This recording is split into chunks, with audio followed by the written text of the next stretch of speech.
Manifestation en soutien à l'école Louise Michel, Haut-Mécourt, 1er février 2017.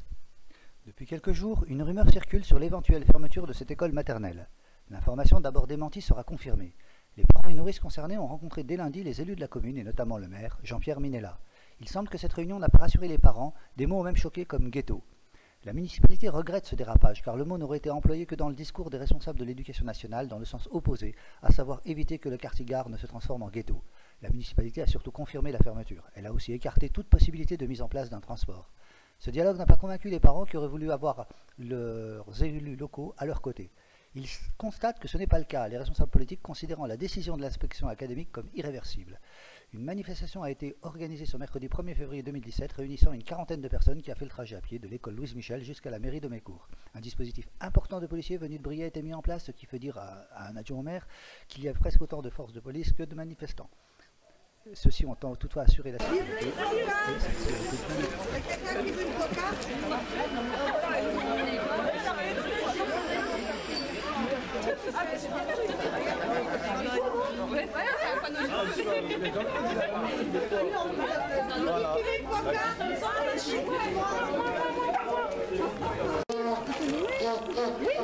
Ah, lui aussi il manifeste alors? Bah oui, hein.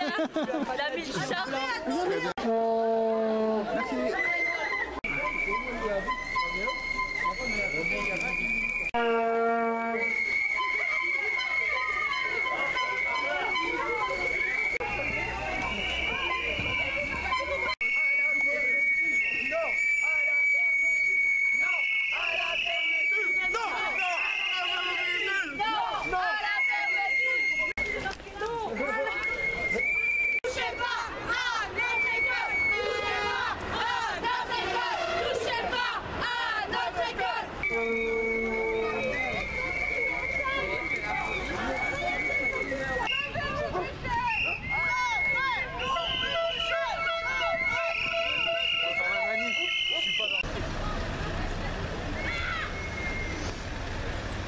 Je voulais savoir si ce que ça impliquait pour vous la fermeture de l'école. Ça implique l'éducation de nos enfants, mise entre parenthèses, parce que moi personnellement qui n'ai pas de permis, pas de voiture et pas forcément les moyens de pouvoir payer le permis, je suis obligée de déscolariser mon fils. Ah, déscolariser, mais non, il y a d'autres écoles par exemple. Il y a d'autres écoles, mais la mairie ne veut pas mettre de moyens à disposition pour qu'on puisse atteindre les autres écoles. Moi avec mon fils de 2 ans et demi, je ne peux pas faire 1,4 km tous les matins. D'accord, ça serait Elsa Triolet par exemple, c'est ça? Ouais. Oui, la Triolet, c'est loin, c'est avec un enfant. Ce serait Elsa Triolet ou Hélène Defaux, que ce soit la même, avec un enfant de 3 ans, on ne peut pas faire la marche. Sachant qu'en plus moi j'ai une poussette, donc ça met encore plus de temps et il faudrait que je prenne 1 heure carrément pour y aller. D'accord, entendu. Ça nous fait partir 40 minutes en avance. 40 minutes en avance. Avec un enfant de 2 ans. Hein. Ouais. Bon, bah écoutez, je vous remercie.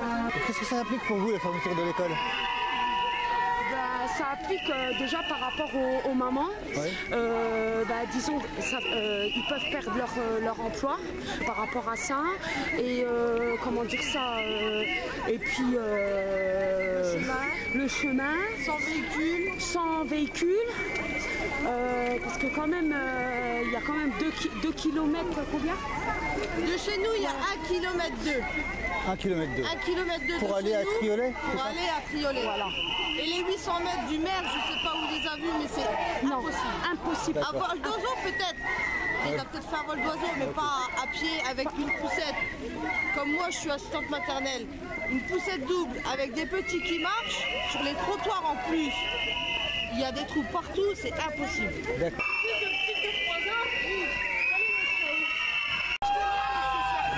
Pas une image de moi, hein. Sinon c'est un dépôt de plainte immédiat.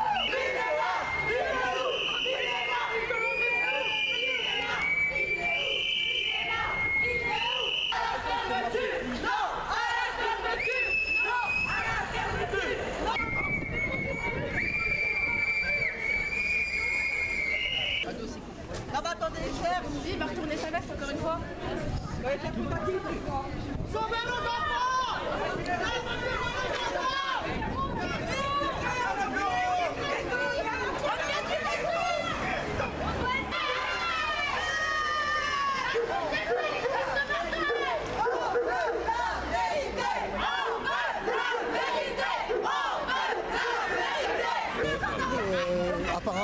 tout le monde pense que la vérité leur est cachée. C'est quoi la vérité? Moi, je viens de dire à l'ORFM, il n'y a pas de vérité cachée. Je veux dire, il y a une règle à calculer qui est toujours utilisée par l'inspection académique. Vous avez tant d'élèves sur la commune et donc tant de classes. Point. Ça fait des années qu'on est sur la tangente et par des arguties, classe passerelle à Defaux, on maintient par exemple l'école Hélène Defaux. S'il n'y avait pas la classe passerelle, serait fermée l'école Hélène Defaux. Donc aujourd'hui, à un moment donné, le Sougarec nous dit bon, c'est fini, maintenant je tranche. Et il préfère renforcer 2 écoles du territoire, Defaux et Triolet, plutôt que de faire du saupoudrage et dire il manque un peu d'élèves là, un peu d'élèves, un peu d'élèves. Toi, tu es au quartier gare, tu te rends bien compte quand même. Je viens de le dire. Je viens de le dire. Une école qui ferme, c'est jamais de gaieté de cœur pour les élus. C'est un symbole. Moi, je l'ai écrit. Une école qui ferme, c'est jamais de gaieté de cœur. C'est même une école, quand elle ferme, elle rouvre jamais. En voiture, sans raccourci, parce qu'il y a des raccourcis, c'est 1,3 km. Moi, j'ai interviewé 2 personnes qui n'avaient pas de 2 parents qui n'avaient pas de voiture. Et une assistante maternelle, c'est 3. Ouais. Comment ils font? Tu prends ici les gens qui habitent là, ici dans les quartiers là, qui doivent aller à l'école en haut. Ils font 1,2 km de la première rue jusqu'en haut et moins d'une côte comme ça. Tu n'entends pas parler. Tu vois ce que je veux dire? Alors, on a fermé 3 écoles élémentaires et on va garder 4 écoles maternelles à moitié vides. Alors on peut pas, il n'y a pas d'argument par rapport à ces réalités-là. Je ne suis pas sûr de mes chiffres, mais il y aurait 60 élèves à l'école Louise Michel. Ah mais moi, l'inspecteur d'académie, quand il est venu vendredi rencontrer les directions d'école, il leur a fait l'inventaire parfait, exact, de la façon dont il calculait les effectifs. Et il y avait y compris un représentant syndical, les choses ont été actées comme telles. C'est comme ça que l'inspection académique fait au moins depuis 20 ans. Et en règle générale, à part 1 ou 2 gamins, ils sont tombés toujours parfaitement juste quant aux chiffres.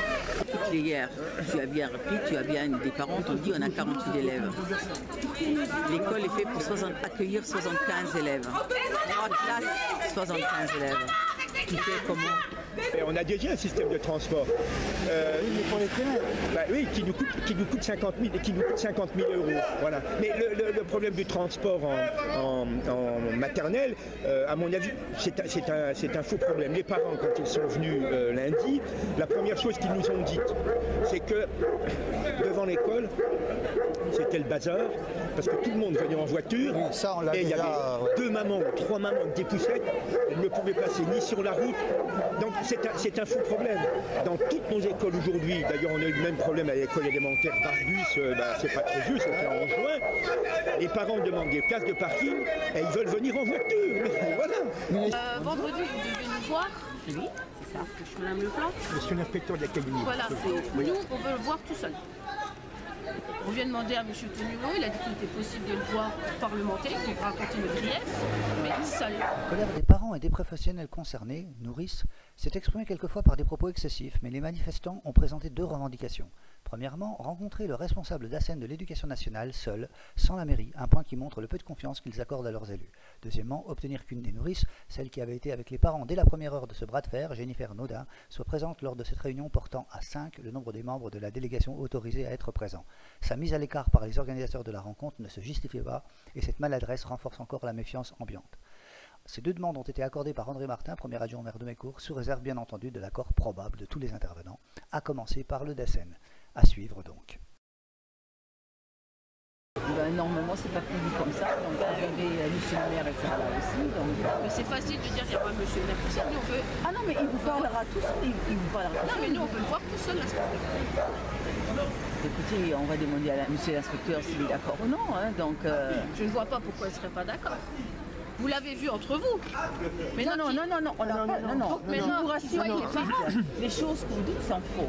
Nous, on l'a pas vu entre nous. Il est venu par la directrice, à la demande de la direction d'école. Tout à fait. Oui, d'accord. Donc il a été vu. Ils ont vu les directrices, ils vous ont vu vous, mais maintenant qu'ils voient les parents. Non, ils n'ont pas vu. Les directrices d'école ont demandé. Ils ont demandé une entrevue. Une entrevue, la chose a eu lieu comme telle. Voilà. Oui, mais nous, on demande à voir l'inspecteur tout seul. Alors écoutez, on vous a donné satisfaction jusqu'à maintenant. Vous vouliez un rendez-vous, on vous a. C'est notre droit d'avoir satisfaction. Dans le journal, il y a eu 800 mètres. De chez moi à l'école, il y a exactement 2 km, ce qui fait 8 km 8 4 fois par jour pour emmener mon enfant à l'école. Un adulte peut le faire. Un enfant sous la pluie par le temps là, vous imaginez? Je suis désolée, je l'ai fait aussi, il a 1,3 km. Il y a 2 km 2 de mon domicile, j'habite rue Jean-Baptiste Louis, un GPS, il marche très bien. 2 km 2 jusqu'à l'école en haut, ce qui fait x4, 8 km 8. Imaginez par ce temps, quand il pleut à Sceaux, un enfant de 5 ans, un adulte, je suis d'accord, vous n'avez pas un enfant. Est-ce que vous avez marché? Oui, je marche. Oui, je marche. Laissez-moi parler. Est-ce que vous avez fait les chemins à pied? Oui. En montant par là? Mais bien sûr. Oui. Mon fils allait à l'école primaire il y a quelques années. Je le faisais à pied quand il avait plus droit au bus. Donc vous avez 200 mètres pour aller à la maternelle. Non, une autre question. Parce qu'on peut marcher. Nous, oui, on marche. Ma fille de 4 ans, non, elle ne marchera pas jusqu'à l'école. Faut arrêter de rêver là. Plus ces enfants quand j'ai dans les autres maternelles, madame.